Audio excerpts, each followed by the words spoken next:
আসসালামু আলাইকুম। প্রিয় দর্শক, কুরবানির ঈদকে কেন্দ্র করে আমরা সবসময় দেখেছি যে ঢাকা শহরে নানা ধরনের বর্জ্য জমা হয় এবং সেই বর্জ্যগুলো অপসারণ যেন একটা সিটি কর্পোরেশনের জন্য প্রধান চ্যালেঞ্জের কাজ হয়ে দাঁড়ায়। ঢাকার 2 সিটি কর্পোরেশন প্রতিবারই বলেন যে আমরা 8 ঘন্টার মধ্যে, 10 ঘন্টার মধ্যে অথবা 12 ঘন্টার মধ্যে এই বর্জ্য অপসারণ করব। তারা কিছুটা করেন না যে তা না, কিছুটা করেন, কিছু চেষ্টা করেন, কিছু পারেন না, না পেরে বলেন যে এই সমস্যা ছিল, সেই সমস্যা ছিল। এগুলো দেখেছি আমরা। বর্জ্যের সঙ্গে সঙ্গে রক্ত থাকে, রক্তের গন্ধ হয়, এগুলো নানা কিছু। এটা আমাদের প্রতি কুরবানির ঈদের একটা নিয়মিত দৃশ্য। এবারও তাই হয়েছিল। 2 সিটি কর্পোরেশন, একজন বলেছে 8 ঘন্টার মধ্যে ক্লিয়ার করব, আরেকজন বলেছে 12 ঘন্টার মধ্যে ক্লিয়ার করব। আমি আপনি কি দেখেছি কি দেখিনি সেটা তো নানা ধরনের সন্দেহযুক্ত কথা। যেমন আমি বললাম যে বর্জ্য পরিষ্কার হয়নি, সিটি কর্পোরেশন কর্তৃপক্ষ বলবে না হয়েছে, আবার আরেকজন বলবে যে হয়নি, বলবে যে সে আওয়ামী লীগের লোক, এই জন্য না করছে। নানা ধরনের কথা হয়। এটা আওয়ামী লীগ আমলে হয়েছিল যে বিএনপির লোকরা ছড়াচ্ছে যে বর্জ্য পরিষ্কার হচ্ছে না। এই ধরনের নানা কথা কিন্তু প্রতিবারই বলা হয়। তো এবার আমরা যেটা দেখলাম, এটা আমার কাছে অন্তত পক্ষে একটু অন্যরকমই মনে হলো, একটু নতুন ধরনের একটা ঘটনা আমাদের চোখে পড়লো।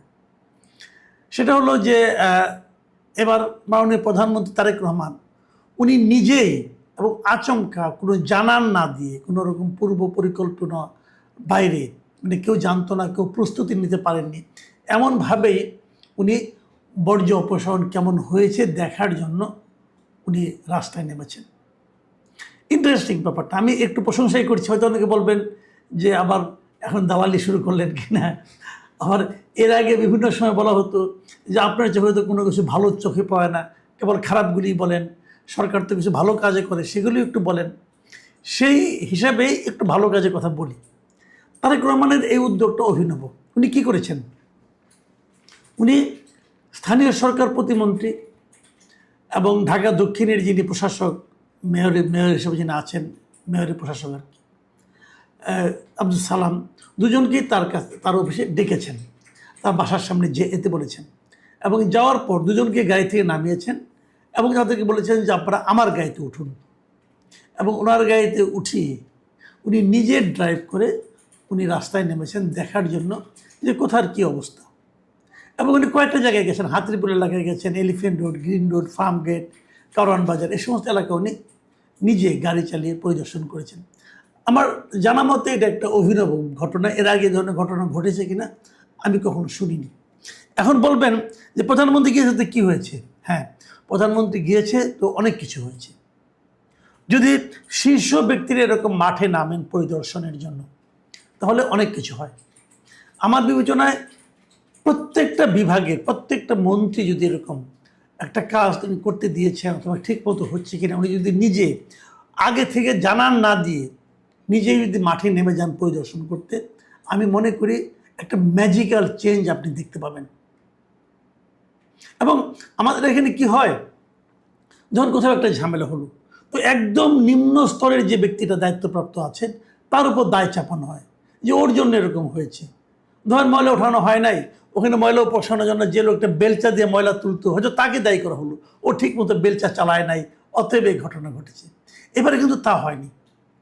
এবার দুজন আঞ্চলিক নির্বাহী কর্মকর্তাকে তাৎক্ষণিকভাবে কিন্তু বরখাস্ত করা হয়েছে এবং তাদের বিরুদ্ধে বিভাগীয় ব্যবস্থা নেওয়ার জন্য নির্দেশ দেওয়া হয়েছে। প্রাইম মিনিস্টার নিজেই কাজটা করেছেন।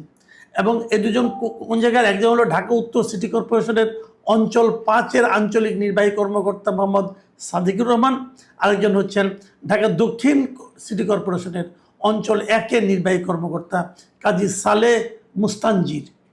দুজনই কিন্তু উপসচিব পদমর্যাদার ব্যক্তি এবং এই দুজনকে উনি তাৎক্ষণিকভাবে কাজ থেকে, দায়িত্ব থেকে সরিয়ে দিয়েছেন এবং তাদের বিরুদ্ধে কেন তারা ঠিক মতো কাজ করতে পারেননি তার ব্যাপারে সিদ্ধান্ত নিতে বলেছেন।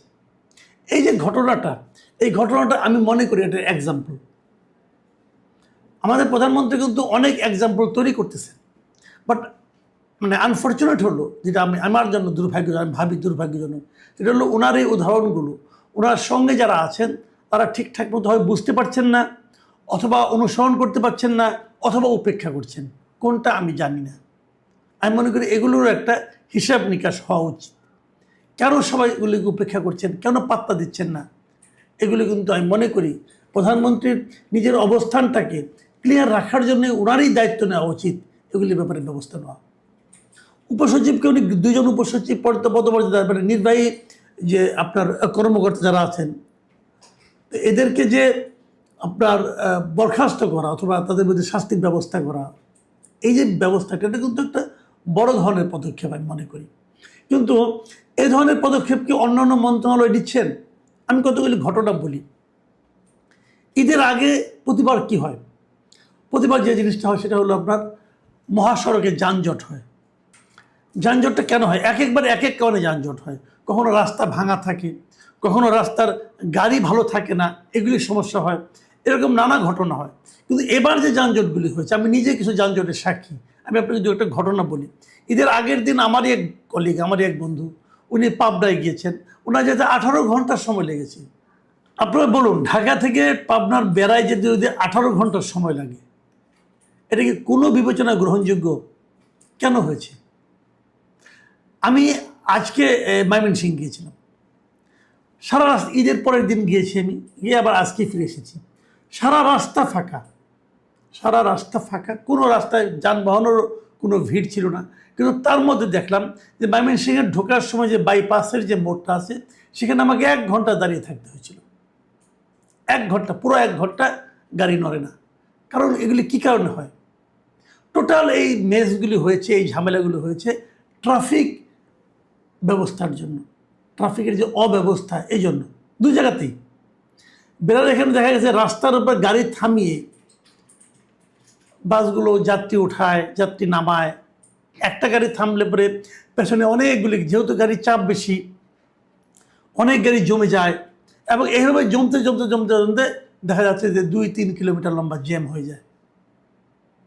তো আমাদের যিনি পরিবহন মন্ত্রী আছেন, উনি করেন কি, হয়তো গত যে দেখেছি, ওনারা গাবতলী বাস স্ট্যান্ডে যান, যে বলেন ভাড়া বেশি নিয়েছে বা বেশি নেয়নি, এগুলি বলে।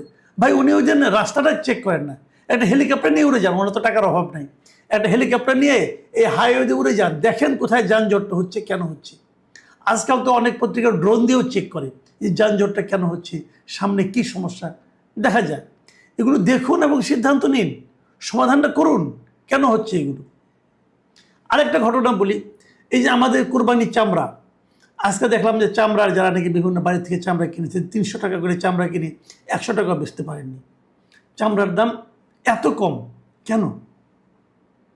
আমরা ছোটোবেলায় দেখেছি যে গরুর চামড়া 2000-3000 টাকার মধ্যে বিক্রি হতো। সেই তখন যখন নাকি 30,000 টাকা দিয়ে গরু কেনা যেত, বড় গরু পাওয়া যেত, 30,000 টাকার গরুর চামড়ার দাম 2-3 হাজার টাকা হতো।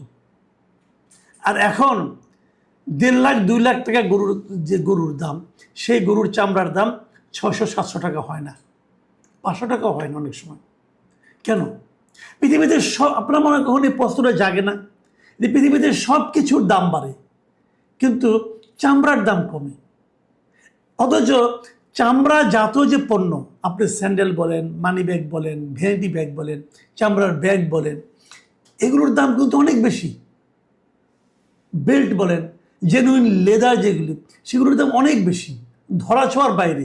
এই জন্য আর্টিফিশিয়াল লেদার আমরা ইউজ করি।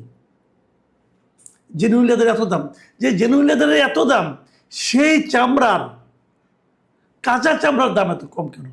কখনো ভেবেছেন, কখনো প্রশ্ন করেছেন? এই প্রশ্নটা আমি একজন চামড়া ব্যবসায়ীকে করেছিলাম, তিনি কোনো উত্তর দিতে পারেন নাই।